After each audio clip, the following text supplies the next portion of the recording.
know. Right. Okay. So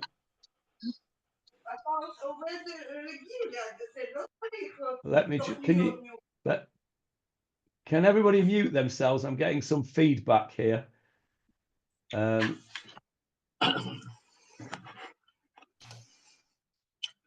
Okay, that's better. Right. Right, that's better. Feedback's gone. Right. Welcome back to Shmuel Bet. There were two pieces of homework, one for you and one for me. Can anybody remember what either of the pieces of homework were? You were going to find out about the Lamed. Okay, I was going to find out about Yoav v'Avishai achiv hargu le'Avner. Yes, yeah. That was my homework. What was your homework? To find out about Milchama. To find out about Milchama, that's right. Milchama. Okay, all right. So I'll do my homework first, shall I? Well, yes, it was very easy, my homework, because I will share the screen with you and you will see why it was so easy. Where's the first place you would look when you have a piece of homework like that? Ask Ruby, you said. I was going to ask Ruby, yeah. But where was the first place, if you didn't have Ruby, where is the first place you would look? The dictionary area. No. Which of the Mephorshim would you look at? What would you look at first? Oh. Who's the most famous of all the Mephorshim? Rashi. Rashi, correct. So that's what I did. I looked at Rashi, and lo and behold, Rashi asks the same question. So when anybody asks you, what has Rashi and Philip Lehrer got in common? You can say they both asked the same question, right? There it is on the screen for you. Rashi is in the sort of grayish box over here. Hargu le'Avner, asks Rashi. That's a funny expression. And he says quite simply, Kamo et Avner.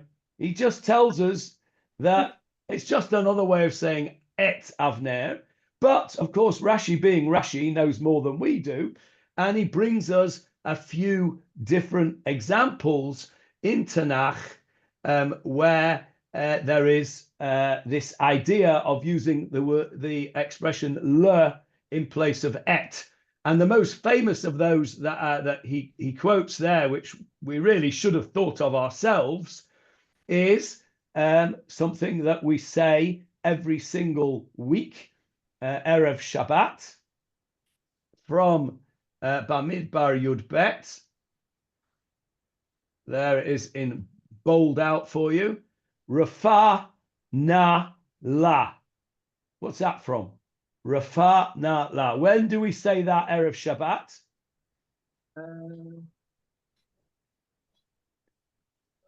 In Yedid Nefesh. In Yedid Nefesh. Very good, Johnny. In Yedid Nefesh. Rafa na la. And what does it refer to over here in Bamidbar Yud Bet? Who said Rafa na la, and in what circumstance? Not Moshe. Moshe said it, yes. And in what circumstance, Barbara? About Miriam. About Miriam, correct. Let's have a look at it.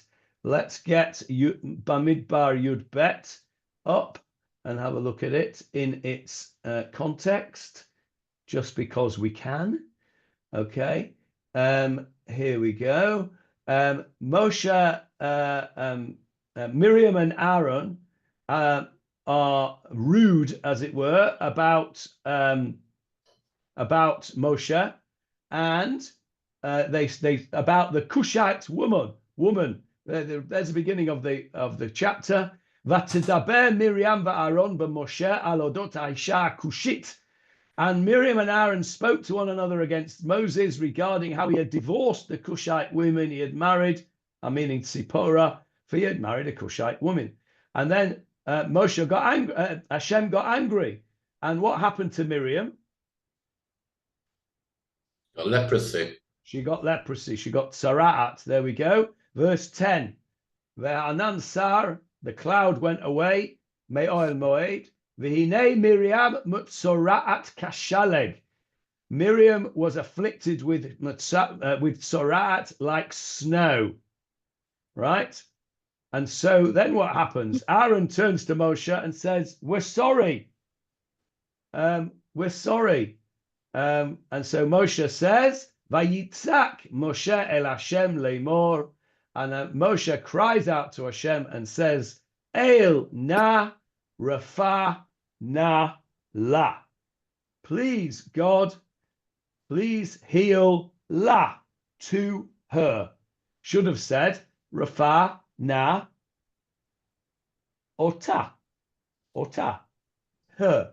So that's the one of the examples that Rashi gives us. It was a good question. He gives another example in Yeshayahu, another example in Divrei Hayamim.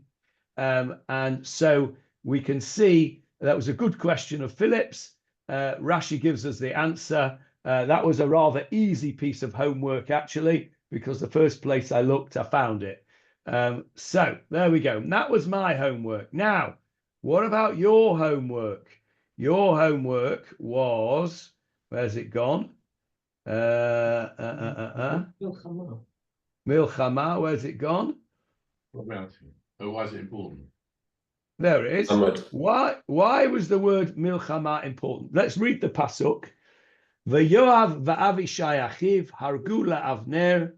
Yoav and Avishai killed Avner. Al asher himit et Asahel achihem, because he killed Asahel, their brother, beGivon, in Givon, bamilchama, in the war. And I said to you, why is it important that that word milchama is there?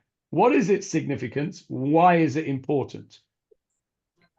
Peter, you're muted, so I can't hear you, Peter. I can see your lips moving, but I can't hear you. Can you hear me? Yes. So it's to do with the tradition or the laws of revenge, which are different in a war. If somebody is killed and Ashael was killed during the war, but they killed Avner when it wasn't a war, and therefore it was called Gulad Dam or revenge. Very good. Is Very allowed. good, Peter. It's not allowed if it's not a war situation. Very good. Excellent. Yeah. Now then, what's the opposite of milchama? Shalom. Shalom. Okay. Now then, do you remember what we had in the Perek, just a few lines up from what you can see on the screen, when we were talking about Avner and David? When Avner came to David and said, I can deliver the Binyamin and the rest of Israel and we'll have a united kingdom, you will be the king of everything. How was that described? B'shalom, vayelech b'shalom. Yes, lots of times we Yeah. mentioned shalom. Let's have a look at it.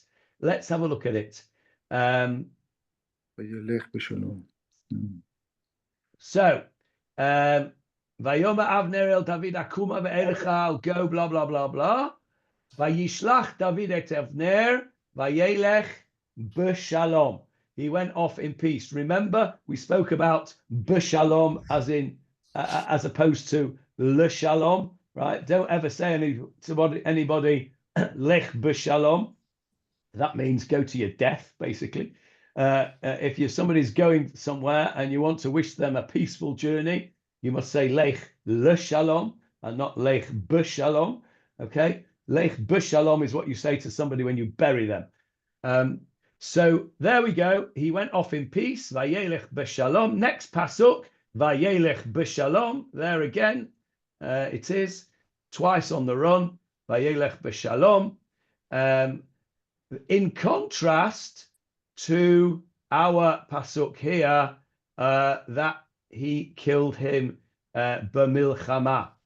Where's our milchama? There it is. So Peter is absolutely right. The Tanakh here, the author of Shmuel Bet, is stressing that Avner killed Asahel actually legitimately. Because what did Asahel want to do? Wanted to, yeah, He he wanted wanted to kill him, yeah. which makes him what? a rodef. A rodef. Yeah. Makes him a rodef, a pursuer. Asahel was pursuing Avner to kill him. What is the halacha of a rodef? You're allowed to kill him before he kills you. Yeah, you Yes. are obliged. You are obliged to do so. Yeah. There was an argument. We spoke about it when Avner killed Asahel. We spoke about it and said maybe he should have kneecapped him instead of killing him. Right? He should have just disabled him rather than kill him. We remember we had that discussion. But bottom line was Asahel was a rodef, and therefore Avner had the right to kill him. What is then wrong is that Yoav and Avishai come and kill Avner, but mirma, with deceit, because remember they lured him away. Yoav lured him away from where he was going on the way back to Binyamin, got him back to Hebron, turned him aside, and exploited his naivety. Avner does not expect Yoav to, maybe it was naive, but he didn't expect Yoav to be attacking him. And Yoav killed him in deceit when he was avenging something he had no right to avenge. As Peter quite rightly said, this was a situation of war. Not only was it war, that's being kind. Asahel was a rodef. He had it coming to him. So Yoav and Avishai were wrong. And that is why, that is the significance of the Tanakh putting that over Milchama. Now, I'm going to prove it to you over in Malachim Aleph, which we will get to in a few years' time, Bezrat Hashem, if we're all blessed with good health. We'll get to Malachim Aleph. At the end of David's life, David gives instructions to Shlomo on David's deathbed, and you will find it if you want to look it up in chapter 2 of Malachim Aleph. There it is on the screen to you. And he says to him, this is when he's giving his last instructions to Shlomo before a beautiful expression, by the way. Just look at, I've highlighted verses 5 and 6, which we're coming to in a minute. But just as an aside, look at the lovely expression in verse 10. Vayishkav David im avotav. And David lay down with his fathers. He slept with his fathers. A beautiful expression. It's an expression, obviously, that means he died. Vayikaver be'ir David. He was buried in the city of David. Anybody been to the Kever David? Anybody been to David's tomb in Yerushalayim? Yes, we went on a tiul, didn't we? I don't want to upset you, but he isn't buried there. But it's somewhere around there. It's in the general vicinity, okay? Because that isn't Ir David. I went on a tour around Ir David a couple of weeks ago with my son and grandson. We went to the real Ir David, which is just down the road from the Kotel. If you've never been on a little tour of Ir David through the tunnels of Chizkiyahu's tunnels, definitely worth a visit. David is buried somewhere in there because that's Ir David. That's the ancient city of David, where Kever David is today, with that big tomb thing, that big, what do they call it? Monument. Monument thing, yeah, where everybody there goes to daven, is not where David is buried. But there you go. Anyway, let's go back to verse 5 and 6 and have a look what David said to Shlomo. What he said was, moreover, v'gam, and also, ata yadata, you know, eight asher asa li Yoav ben Tzeruiah. You know what Yoav, the son of Tzeruiah, did to me. Wait a minute. What did he do to David? Didn't kill David. Why does it say Lee? That's the first question. Okay. Asher asa lishnei sarei tzivot Yisrael, which he did to the two captains of Israel, sarei tzvaot. Sar is a captain or an officer. Tzava, you all know what tzava is, don't you? Okay, the army. Tzava, yeah. Tzava Hagana Yisrael. Shnei sarei tzvaot Israel, two captains of Israel. Who were the two captains that Yoav did in? Well, one was Avner ben Ner, and we've got the le again, which he did to Avner ben Ner. And the other one was Amasa. We'll come to that in a few weeks' time when we get to that. Just a bit of a spoiler, I guess. Yoav does another chief of staff in, another general, Amasa. So Yoav Vayahar game, listen to this. And he killed them. Vayasem demei milchama b'shalom. And he shed the blood of war in peace. In other words, exactly what we've just learnt. David keeps this in his mind the whole of his life. From the rest of his life, David is thinking and has got in his head that Yoav has killed Avner incorrectly. He killed Demei Milchama. What's Demei Milchama? The blood of war. But he killed him b'shalom, in peace. In other words, he repaid a wartime death in peace. And you're not allowed to do that. Okay? Vayiten Demei Milchama b'chagorotav.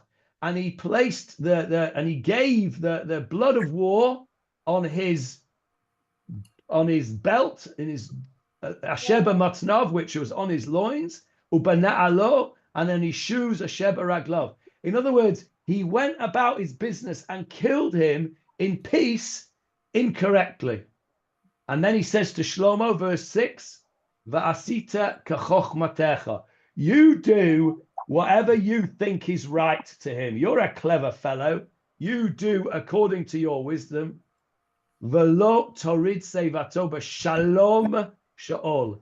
And let him not go down into the sha'ol, into the grave, b'seva. Who are we told went down to the grave b'seva tova?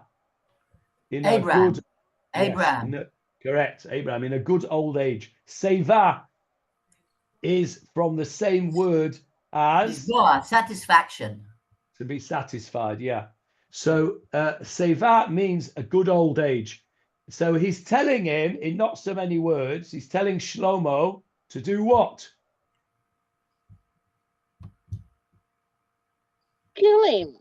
To kill Yoav. Yes, don't let him go down to the grave in peace. Again, you see the word b'shalom? This is all hints to us to tell us David knew what was going on. David knew what had happened. He was not happy about it. He couldn't do anything about it himself, and we'll come to that in a few minutes. Why did he take till Shlomo was on the throne before Yoav got his comeuppance? David is not shy normally in meting out justice. How do I know that? How do I know that David is not shy normally in meting out justice? Give me an example that we have learned. Yes, the story with Abigail and Naval. Yes, correct. What happens? An Amalekite comes, right, and says that he's killed Shaul. Another story, yes. The Amalekite comes and says he was the one that did in Shaul. What does David do? Top him. Tops him, right? Tops him. Why? Because he's killed Shaul. You know, no messing about, waiting till Shlomo. Tell you what, Shlomo, why don't you go and kill that Amalekite that killed Shaul? No, does it straight away. So that brings us to our question now. Why did David wait how long did he wait? Well, let's work it out. He waited over 30 years. David reigned for 40 years altogether, 7 in Hebron, 33 in Yerushalayim. Here we are 2 years away from him going to Yerushalayim. So 35 years he waited and had it in his head to get Yoav his just deserts. Why did he wait 35 years? He had to wait until the country was safe. He had to wait until his kingdom was stable. He needed Yoav. He needed Yoav. Yoav and Avishai were the 2 remaining sons of whom?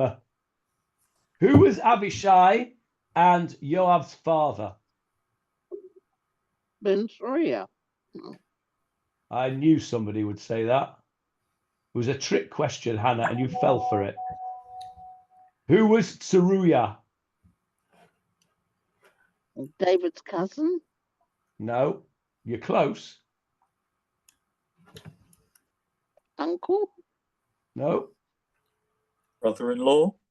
What does the word Tzeruiah sound like to you? Saul. Sar. Okay, but it's got a hey on the end. What does that tell you? Okay.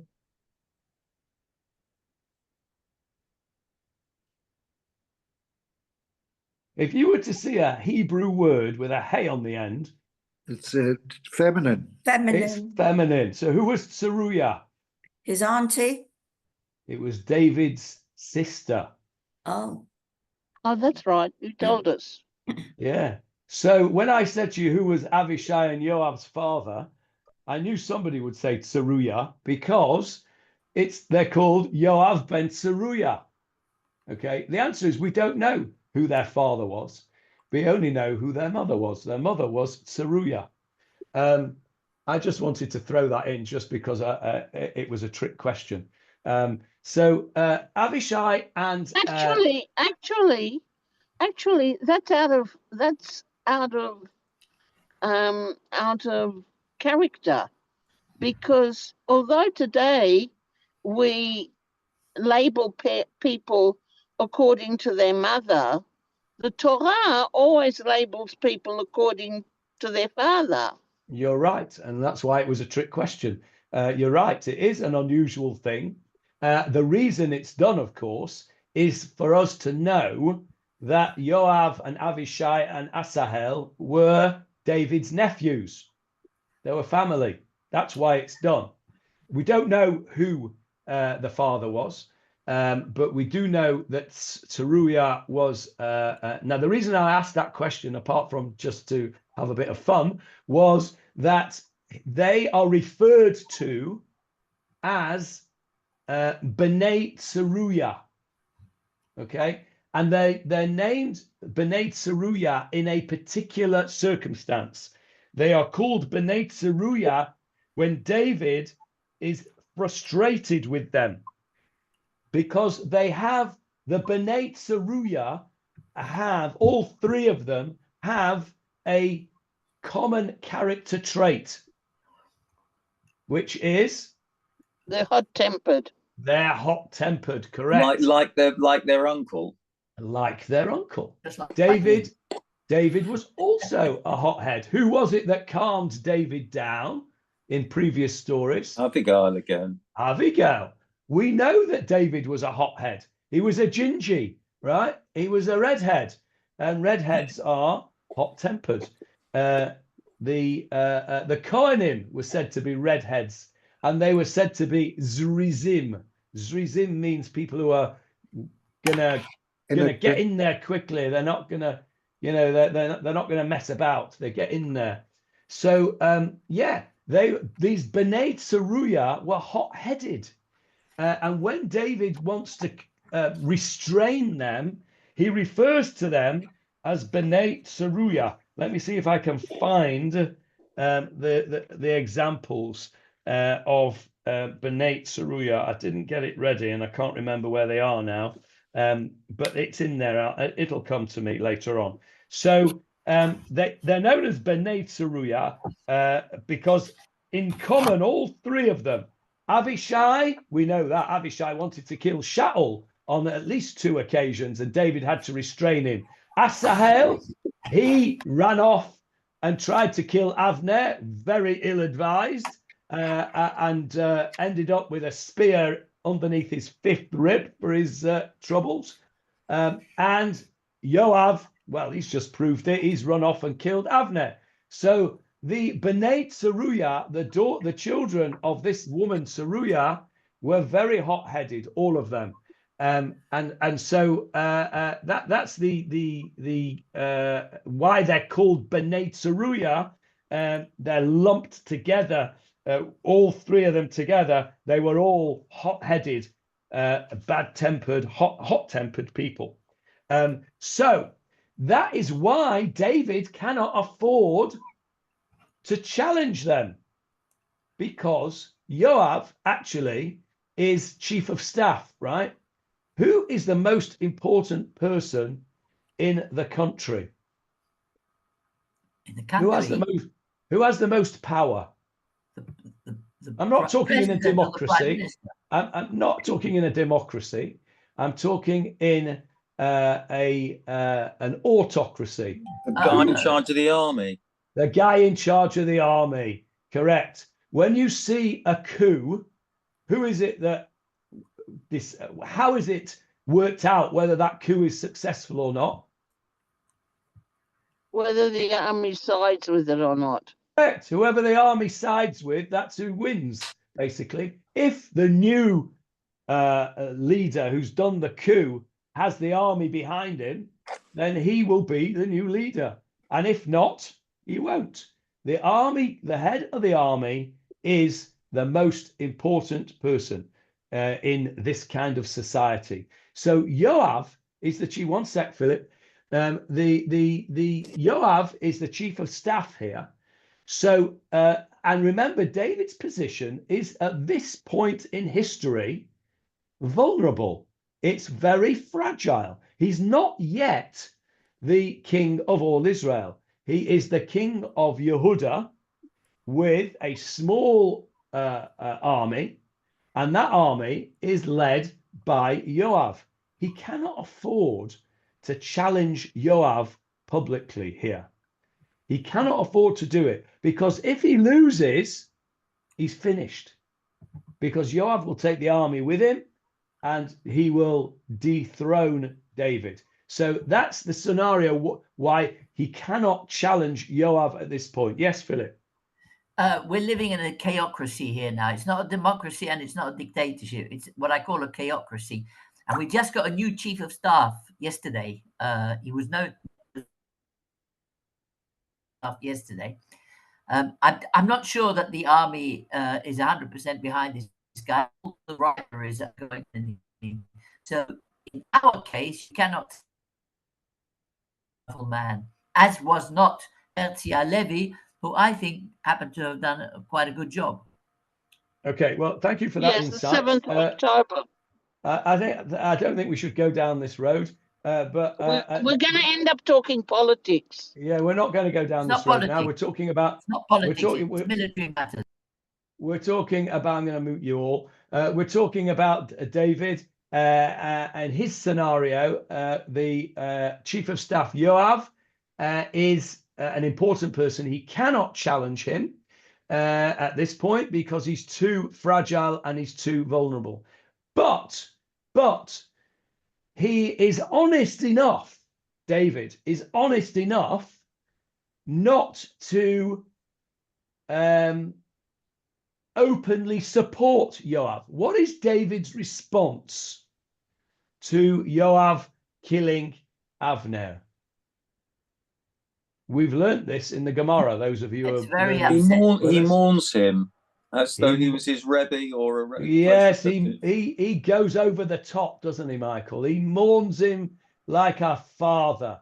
He rends his clothes. We'll look at the psukim in a minute. He rends his clothes. He tells everybody else to rend his clothes. He wails. He sits on the floor. He fasts. All sorts of things. He demonstrates his sadness at the death of Avner. He does not go as far as to say publicly, Yoav shouldn't have done this, but he demonstrates by his actions that David, did not have any responsibility for the death of Avner. Why did he want to do that? Why was it important that he did that? Not to have civil war. Not to have civil war, because, Hannah? Because Benjamin and the other tribes would have felt very hard done by that their chief of staff was murdered. Correct, 100% correct. Avner was, until this point, they perhaps don't even know that Avner crossed sides. As far as they're concerned, Avner is their guy. He was chief of staff of Shaul's army. He was the effective leader after Shaul died, because Ishbosheth was a weak king, as we've said. He was effectively their leader. Binyamin and the other tribes, as Hannah said quite rightly, would not take kindly to their guy, their top fellow, being murdered. That would prevent them from doing what Avner was trying to do, which was to bring them under David's reign. And in fact, that is what happened. Even though eventually they did come, it was 2.5 years later. It took 2.5 years longer for David to unite the kingdom than it would have done had Yoav not killed Avner. Now, for that 2.5 years, Yoav is judged very harshly by Tanakh. If you look at the things, you can see very clearly that Yoav is not judged well by Tanakh. The author here clearly says that Yoav was wrong.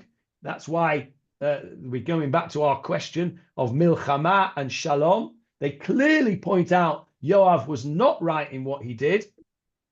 And it caused David a lot of aggravation. It caused him 2.5 years of extra time where he was not able to unite the kingdom. And he had to work very, very hard, presumably, in those 2.5 years, in the same way as he had to work very, very hard in our chapter in order to demonstrate that he was not an anti-Binyamin, an anti-Yisrael person. He had to distance himself.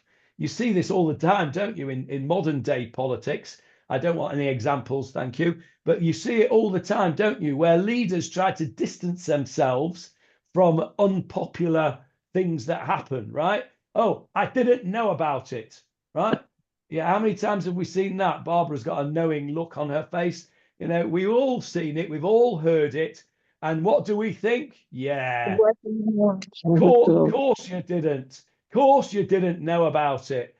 We don't believe a word of it. But David here managed to persuade the people that he didn't know about this Yoav killing Avner business, and it wasn't with his sanction. If you're Binyamin and you're Yisrael, there's no way, at least to start with, that you're going to believe that Yoav did this on his own bat. You're going to think that rotten David, he sent him off in peace and he tricked him.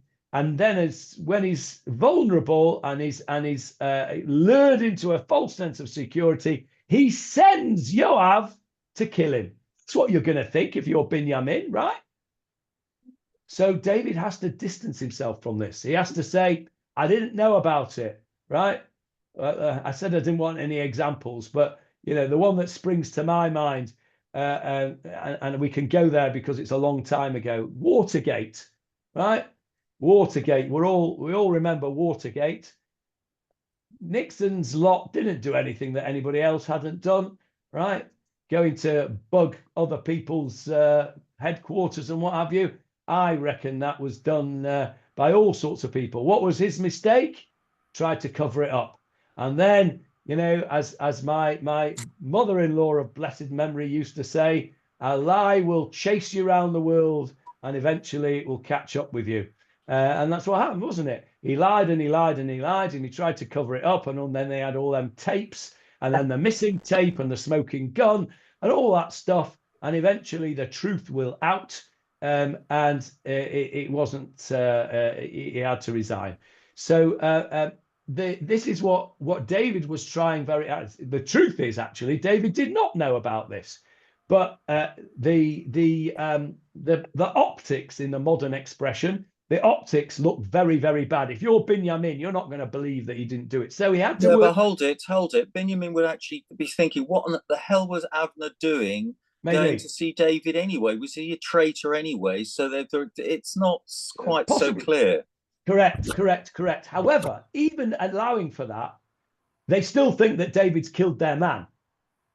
But is he their man? Because they will think, what was he doing there? Was it treachery or whatever else? So therefore, possibly, I would say that they wouldn't think that. I think they would think that he was still their man. But either way, I take the point, a fair point. But either way, David has to distance himself from this, and he does it in 4 ways.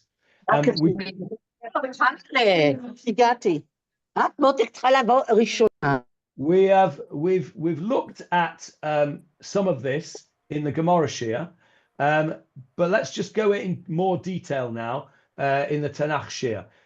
David uses 4 different methods of showing his lack of connection to this crime. And they are, we've mentioned them, but let's mention them again and go through them one at a time. The first thing he does is, what's the first thing he does? Mourning. No. Anger. The first thing he does, look at verse 28 and 29. He declares he's innocent. Claims he's innocent. Yes, and then what? So he declares his innocence, and in verse 20, blames somebody else. He does more than blame him. What does he do? What's the word? Curses. Yes, Lydia. Lydia's got it. He curses Yoav. Yeah, excoriates. He curses Yoav. Look what he says. May it rest upon the head of Yoav and upon all his father's house. That's a curse. What? That there may not fail from the house of Yoav one who has an issue, or one who is smitten with tzara'at, one who leans on his staff, or one who falls by his sword, or who lacks bread. He gives a good going Yiddish curse there, right? A real proper curse on Yoav's house. Now, that's the first thing he does. We're going to come back to that because I don't think we'll get to it today. I've got it ready on my screen. We're going to go and look in the Gemarah Sanhedrin, but we're going to look ahead about 5 years because we're going to look into Daf 48, Daf Mem Dalad, I beg your pardon, Mem Ches in Sanhedrin, where it talks about this. But bear in mind for the moment, keep in mind, David, the first thing he does is he curses Yoav. The second thing he does is verse 31, mourns. He mourns. That's the second thing he does. Right. The third thing he does, verse 33.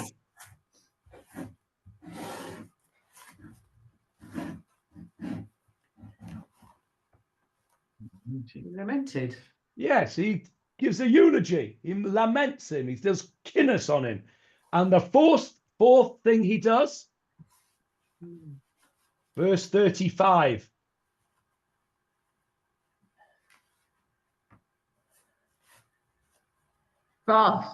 Fasts. Yeah, correct. So he does 4 things. He curses Yoav, he mourns, he laments, and he fasts. Big. I mean, we're not talking about we're not even talking about Yonatan, his best friend here. He never did all of that for Yonatan, right? He does lament Yonatan, it's true, but don't tell me that he does all that for Shaul or Yonatan. It's over the top, right? It's over the top. And as we learnt in the Gemarah, in our Gemarah in Sanhedrin, Daf Chaf, why does he do all this? Rabbi Yehuda says very clearly in our Gemarah, what does he say? He says he did it to placate the people. Remember? Those of you learning the Gemarah. And what does Rabbi Yehuda say? It worked. The people were placated. Because if they weren't placated, what would they have done? They wouldn't have had anything to do with him at best. And at worst, they'd have attacked. And it would have been civil war. So this was a political move by David, which the Tanakh doesn't say, but the Gemarah implies was not genuine. Yeah, I don't quite see the logic there, because it's not just that David mourned. David called on all the people to put on sackcloth and to mourn, and then it says the halach acharemito, which was unheard of. No king ever joined a funeral procession. He was showing real emotion here and trying to, as you say, he wanted to win the people over. So I'm not sure it was a trickery. Well, according to Rav Yehuda, it was done. I'll show you the Gemarah. I'll show you the Gemarah. Hang on a sec. Let me get the Gemarah up. 1 second. Sanhedrin 20a Sepharia. Here we go. I'll show you the Gemarah. Those of you who are learning the Gemarah share will have seen this. But anyway, let's have a look.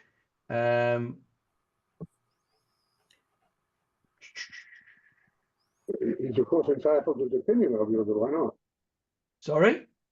I say he's entitled to his opinion of you, why not? Yeah, I'm just telling you what Rabbi Yehuda says. I'm saying the Tanakh goes further than you implied by saying it wasn't just he told everybody to mourn.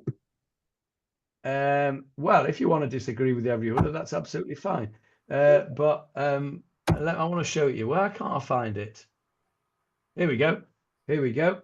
They bring a proof why we were talking in the Gemarah whether the women at a funeral go in front of the coffin or behind the coffin, and they brought a pasuk to show that they must go in front of the coffin because David went behind the coffin. So therefore, right, okay, so then it says, Amalo, Amrulo, the sages said to him, nah, loya davar, that isn't the case.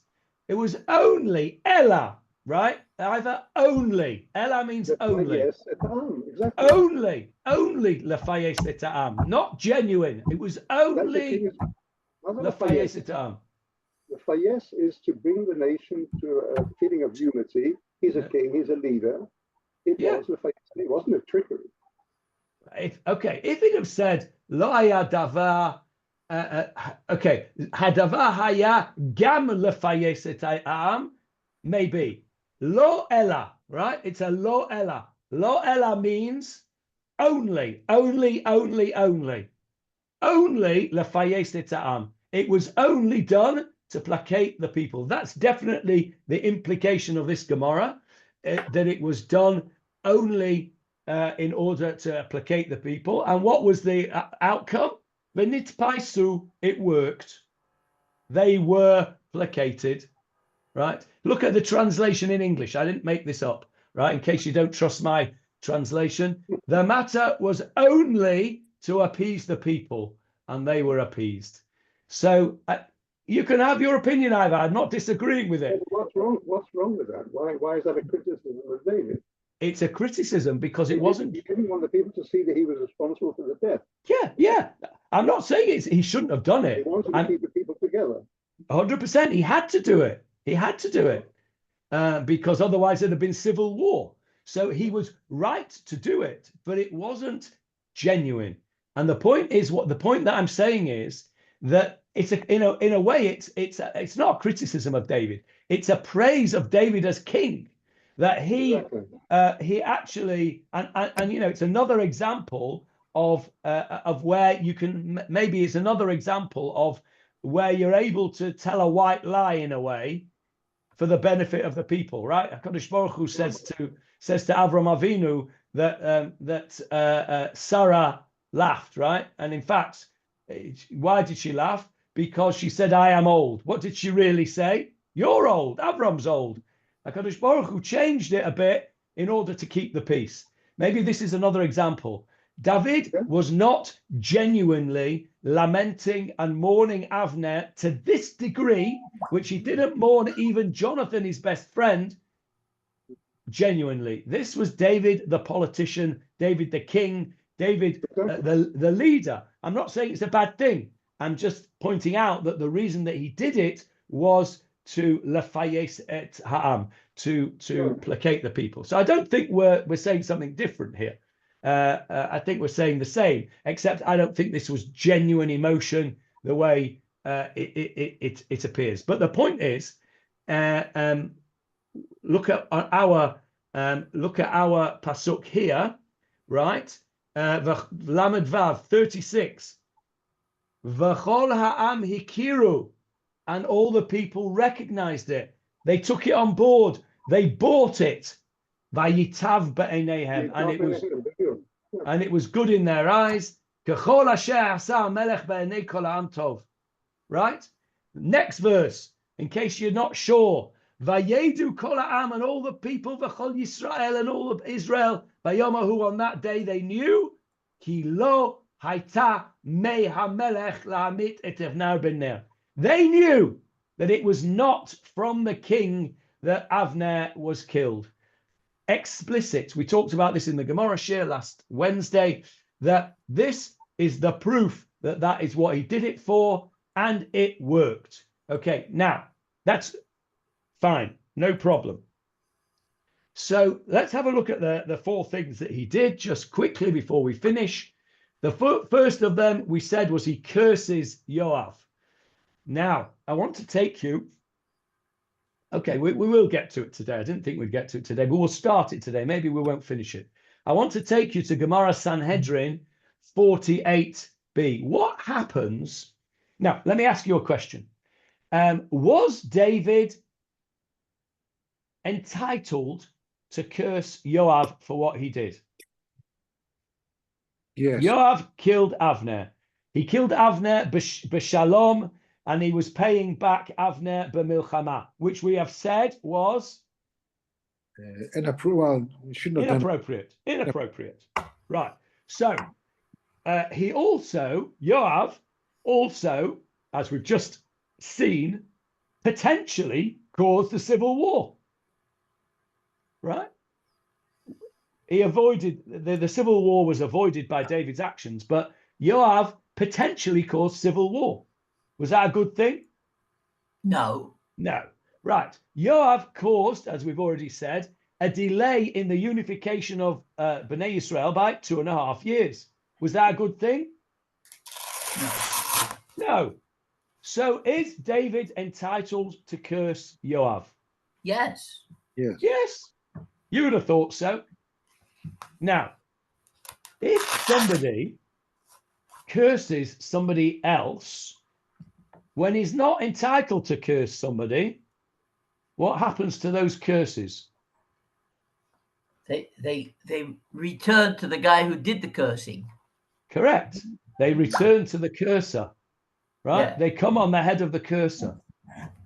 Now, have a look at this Gemarah in Sanhedrin 48b.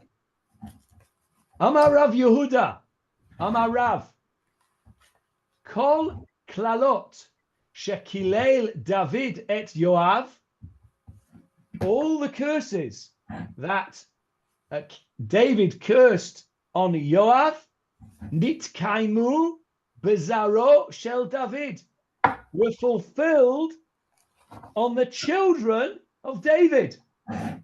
Wow. Wow. And then he says what this curse was. Al yikaret mi beit Yoav zav u'metzora u'machazik bepelech v'nofel becherev v'chasar lechem lechem.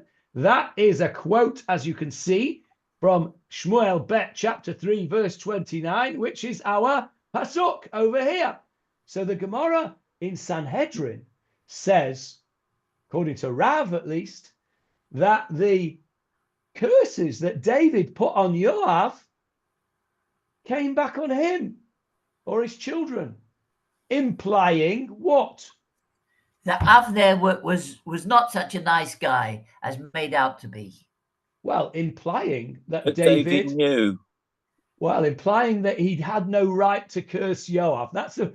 We might end up with what you just said, Michael. I think you jumped a few different steps. Okay. But at this point, all we can say is what we can say is that David cursed Yoav, and according to Rav, those curses came back on David, implying that he had no right to curse Yoav.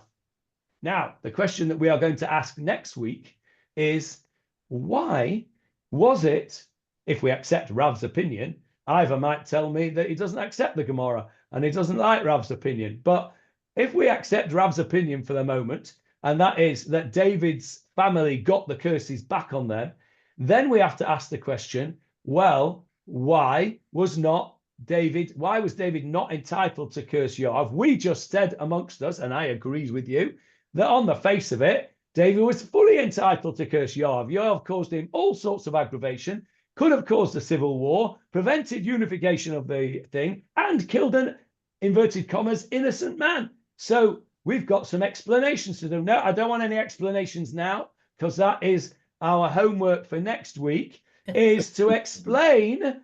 And if you want to go and look up the Gemarah in 48b, you can do so, but I'd rather you didn't. I'd rather hear your opinions as to why David's curse of Yoav was inappropriate. I'll come to you in a sec, Philip.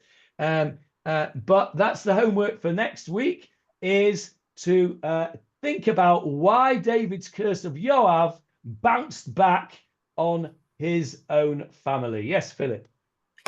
Actually, what I just said, I think that the curse of David bounced back on David because Avner was not such a nice guy.